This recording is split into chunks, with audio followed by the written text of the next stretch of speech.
Sistema económico de Cuba. En el presente trabajo se aborda la estrecha relación que existe entre los niveles de desarrollo de los sistemas financieros y el crecimiento económico y por tanto el desarrollo de una nación, tomando como eje central la evolución histórica y las actuales transformaciones que se llevan a cabo en la economía cubana. Hemos abordado 5 periodos importantes, el primero de 1959 a 1970, en donde se aplica la reforma agraria, la cual consistía en expropiar tierras a los latifundistas con la finalidad de difundir las tierras a los campesinos y otras se destinó a las granjas estatales. El gobierno de Estados Unidos bloquea a Cuba en su totalidad en 1961. También impidieron las exportaciones de piezas de repuestos y la cancelación de cuotas azucareras. El segundo periodo de 1971 a 1980. Durante los 5 primeros años de este periodo, se toman una serie de medidas tendientes a preparar las condiciones para la posterior implantación del sistema de dirección y planificación de la economía. En este periodo, la dinámica de la economía cubana se hizo más dependiente de un producto primario de exportación, no solo por lo que su ingreso significó en el total de los ingresos por exportaciones.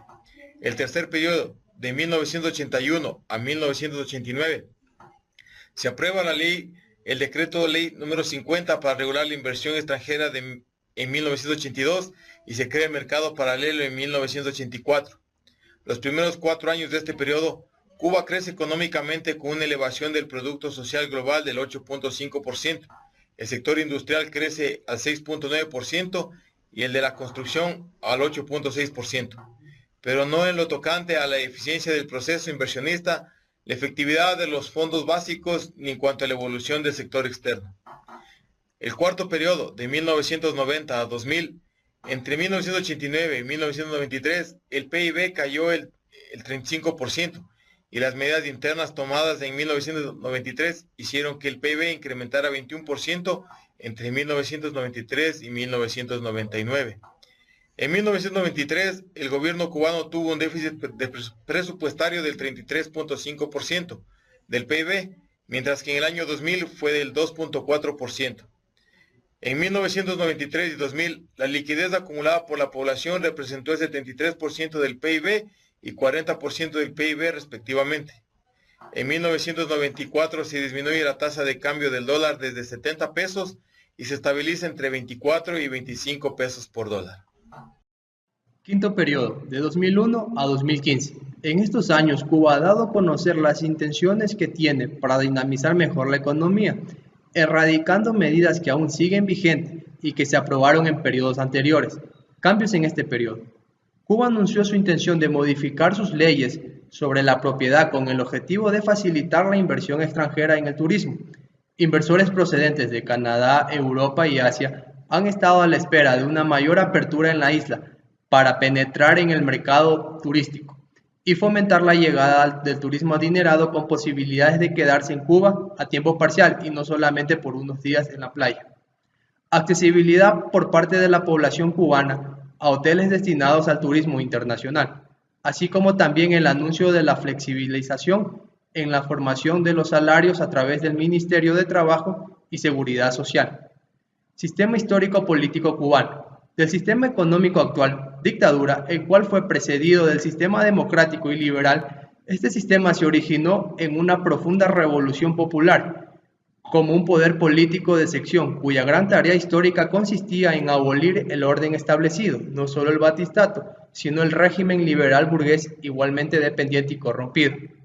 En el nuevo orden surgido de la revolución se definió como un sistema político de transición a una sociedad socialista, y por lo tanto, vinculado a este proyecto y a sus objetivos y al modelo de transición al socialismo elegido en cada etapa.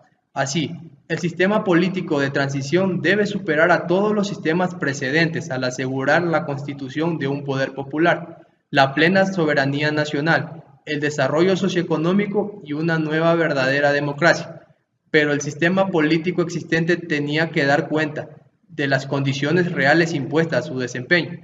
En lo interno a una aguda lucha política y de clase, y en lo externo a la incesante hostilidad de los Estados Unidos y sus políticas de acciones contrarrevolucionarias, de aislamiento internacional y de bloqueo económico, cuya matriz esencial continúa hasta nuestros días.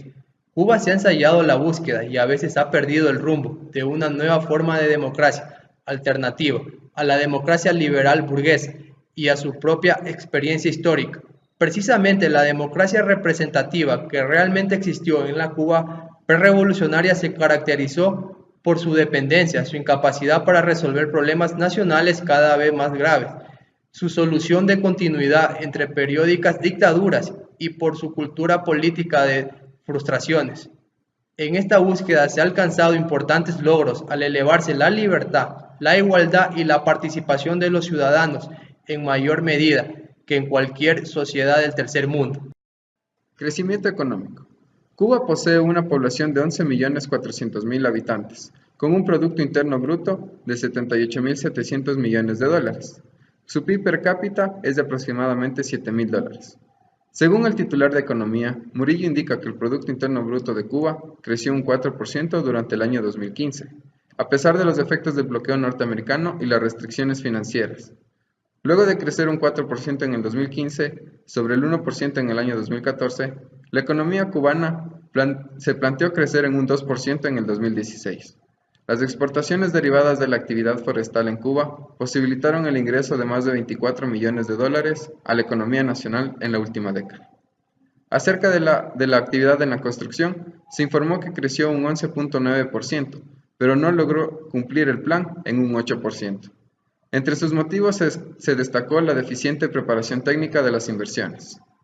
Para el año 2016 se garantizarán los servicios sociales básicos, educación y salud, en niveles similares a los años últimos.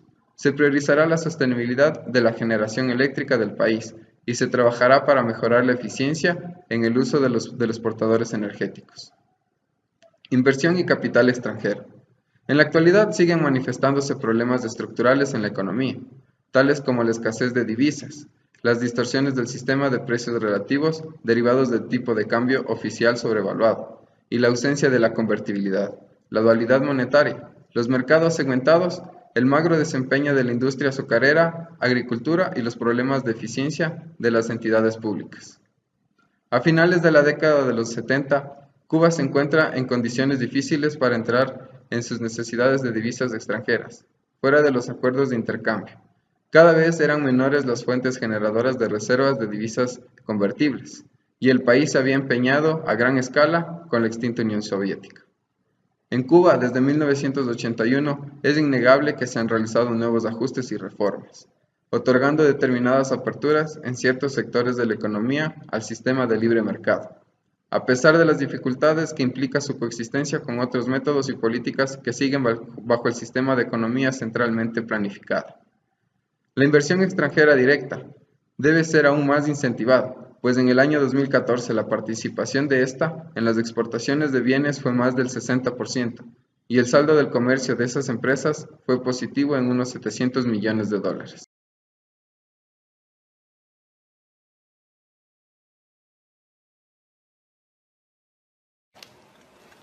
China, asentada al este de Asia, a la orilla occidental del Océano Pacífico, tiene una superficie de 9.200 millones de kilómetros cuadrados. Es el tercer país más grande del mundo. China es una cultura milenaria que ha trascendido desde tiempos ancestrales hasta nuestros días, y es el país más poblado del mundo con 1.350 millones de habitantes. El 43.6% se asienta en zonas agrícolas, mientras que el 53.7% en las zonas urbanas, quienes generan el símbolo de desarrollo y crecimiento económico de vanguardia, industrial e innovador. China se proyecta como la primera potencia económica a más tardar en el año 2025, destronando a Estados Unidos, que ha ostentado la hegemonía económica desde 1872. Aunque la historia de esta nación asiática se remonta a más de 4.000 años antes de Cristo, no es sino en el año 220 después de Cristo que el primer emperador de China, Qin Shi Huang, sienta las bases para crear una región fuerte y centralizada, y continúa este legado con la dinastía Ming en 1268 hasta el final de la dinastía Qing en 1912. Cuando la Revolución China derrocó al gobernante Puyin, el último emperador, en 1921 se establece el Partido Comunista de China como la formación política y económica más influyente del país. Su fundador, Mao Zedong, quien en 1949 proclama la República Popular de China.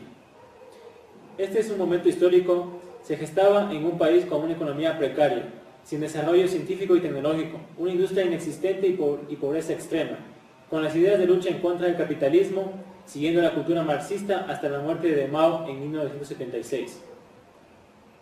Antes de 1978, en China solo existía la economía de propiedad pública. Las empresas de propiedad estatal representaban el 77.6% del total y las de propiedad colectiva el 22.4%. La política de la reforma y apertura abrió un amplio espacio para el desarrollo conjunto de múltiples elementos económicos. Posterior a este evento, en solo 30 años, China pasó de ser uno de los países agrícolas más pobres del mundo a la segunda economía más grande del mundo. China es un estado de partido único dirigido por el Partido Comunista Chino, quienes no celebran elecciones. Se tienen tres oposiciones por las teorías políticas y económicas dominantes respecto a China. China es considerado un sistema operacionalmente rígido, políticamente cerrado y moralmente ilegítimo. Pero estas hipótesis están equivocadas. Las hipótesis verdaderas son adaptabilidad, meritocracia y legitimidad. Son las tres características que definen el sistema económico de China. 650 millones de personas salieron de la pobreza. El 80% de la reducción de la pobreza de todo el mundo ocurrió en China en ese periodo. En otras palabras, todos los modelos económicos juntos vigentes a la época suman una mera fracción de lo que China con un partido único hizo sin votación. Ahora, China ha concretado básicamente la transformación del sistema de las empresas de propiedad estatal en corporaciones, que fortalecen de modo constante la fuerza en control, la influencia y el impulso. En la actualidad, la estructura del PIB se caracteriza por la coexistencia de tres tipos de economías: de la propiedad estatal, la mixta y la de propiedad no estatal. La primera posee una preponderancia absoluta en los sectores básicos, incluidos el ferrocarril, la aviación civil, el correo, las telecomunicaciones y el suministro de agua, carbón, electricidad, gas natural, petróleo, así como en las áreas de investigación científica, educación, defensa nacional y finanzas. Mientras tanto, la economía privada experimenta un rápido desarrollo. Las empresas privadas salieron del entorno de la venta al por menor y se dedican a exportar en un mundo globalizado, para adentrarse en los círculos con alta proporción científica y tecnológica. En 64 años operando en el país más grande del mundo, la gama de las políticas del partido ha sido más amplia que cualquier otro país en la memoria reciente. Desde colectivización radical de tierras para el gran salto económico, luego la privatización de las tierras de labranza, luego la revolución cultural, luego la reforma de mercado de Deng Xiaoping, luego su sucesor Ye Mixing dio un paso económico gigante de apertura. De pertenencia al partido a empresarios privados, algo inimaginable durante el gobierno de Mao. China no es comunista, es un estado socialista con una economía de mercado. Sus líderes catalogan el sistema político como socialismo, con características chinas, y el sistema económico como economía de mercado. La economía social de mercado es un modelo de economía y sociedad, con la meta de crear una economía que desde la base de la competencia combina la libre iniciativa con un progreso social asegurado por la capacidad económica. Algunos autores lo llamaron el tercer camino. Todos los fundadores estaban de acuerdo que la economía de mercado es social en sí, porque dirige la producción según los deseos del consumidor, reparte el producto social según la capacidad económica del individuo e incrementa la productividad y hace posible incrementar los salarios reales. Los sistemas económicos tienen como deber fundamental dar respuesta a tres aspectos para el manejo de los recursos de un país o nación. Son tres preguntas que deben ser respondidas: ¿qué producir, cómo producir y cómo distribuirlo? Para el caso de China, el cual se adapta tanto al sistema capitalista como al sistema socialista, ya que en cuanto a la propiedad de la tierra, el control social y del trabajo, además de la política monetaria, es comunista. Por otra parte, el mercado de bienes y servicios es capitalista. En China se tienen actividades económicas primarias, secundarias o industriales y terciarias o de servicios, las cuales aportan al PIB de la siguiente manera: actividades primarias, el 9.9% del PIB; las actividades secundarias o industriales, el 47.1% del PIB; las actividades terciarias o servicios, el 43% del PIB. Las actividades económicas primarias en China son de enorme escala. Un ejemplo de esto es la producción agrícola, el sector en el cual es el mayor productor y consumidor de actividades, en donde se emplea alrededor de 300 millones de trabajadores. China se considera el mayor productor de arroz, huevos, carne de cerdo, pollo, y también cuenta con grandes producciones de trigo, maíz, tabaco, soya, papa, maní, té, cebada, pescado, algodón, entre otros. Así como también que se conoce que es un país rico en grandes recursos naturales, uno de ellos el carbón. Se dice que el 70% de la energía producida en China depende del carbón. Además que se produce petróleo. Las actividades secundarias incluyen los sectores económicos que crean productos terminados. Entre sus actividades secundarias e industriales más notables comprendemos la producción de armas, maquinaria, textiles, fertilizantes, alimentos procesados, automóviles, aviones, bienes de consumo como ropa, calzado, juguetes y electrónica en general. Estos productos son luego comercializados en el mercado interno o exportados a otros países. En actividades terciarias destacan el comercio adetal, comercialización masiva de productos o servicios, la hotelería, el turismo, el transporte y las telecomunicaciones. Se enfocan en los servicios que satisfacen las necesidades de las personas, más no tanto en el bien producido. Las principales exportaciones de China comprenden la maquinaria en un 48%, los textiles en un 11%, los metales en un 7.1%, en un material diverso en 6.2%, productos químicos en un 4.6%, plástico en un 3.6%. China es reconocida por el tamaño de su industria y su constante desarrollo. Su producción industrial en el año 2011 fue de 3.291 billones de dólares, lo que la ubica como el segundo productor industrial del mundo, solo detrás de Estados Unidos. China maneja una economía capitalista de mercado, aunque el Estado sigue manteniendo un control estricto sobre la economía y tiene control sobre empresas estratégicas. A esta forma de economía el gobierno chino la denomina el mercado socialista. China se convirtió en el líder de la producción de automóviles al construir 18 millones, casi 2 veces más que las fábricas estadounidenses en el 2003. El 26.76% de los coches nuevos en el mundo son producidos en China. En 2014 en China se produjeron 286.2 millones de ordenadores personales, lo que representa el 90.6% de toda la producción mundial y 40 veces más que el promedio que otras partes del mundo. China tiene gran interés en establecer en un futuro fábricas en América Latina porque los costos de producción en China se están tendiendo a elevar poco a poco y llegará un momento en que no van a ser sostenibles. Se debe tener en cuenta que para una producción exitosa se debe beneficiar del mejor personal técnico calificado. En términos de producir profesionales, China ha superado a Estados Unidos y a los sistemas combinados de las universidades en los países de la Unión Europea. La brecha existente va a acentuar todavía más. Las proyecciones más modestas estiman un crecimiento para el 2030 del 300% de graduados entre 25 y 34 años, comparando con un aumento del 30% esperado en Estados Unidos y Europa. China ha demostrado que es posible inculcar calidad y calidad simultáneamente en sus escuelas. ¿Cómo distribuye China la riqueza? El coeficiente de Gini es una medida para medir la desigualdad. Esta estadística muestra que la desigualdad y la distribución del ingreso promedio en China entre los años 2005 a 2015, basado en el índice de Gini, alcanzó una puntuación de 49.1%. Como se destaca, la transformación económica de China multiplicó los ingresos de la población urbana, mientras que para la población rural no pudieron gozar de las mismas ventajas. El gran contribuyente a este incremento de desigualdad de ingresos en China fue la brecha entre el campo y la ciudad. Pero la verdad es que las reformas políticas en China no han parado.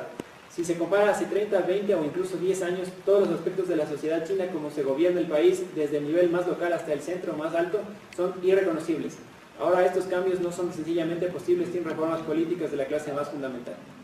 Como conclusión, para China tenemos que es un país que enfrenta enormes desafíos, problemas sociales y económicos que vienen con desgarradores cambios como la contaminación, la seguridad alimentaria y los temas poblacionales. En los próximos 10 años, China superará sin lugar a dudas a Estados Unidos y será la economía más grande del mundo. El ingreso per cápita estará cerca de la cima de todos los países desarrollados. China va a subir de 10 a 20 sitios en el ranking de transparencia internacional, se va a acelerar la reforma económica, la reforma política va a continuar y el sistema de partido único se mantendrá firme. Muchas gracias.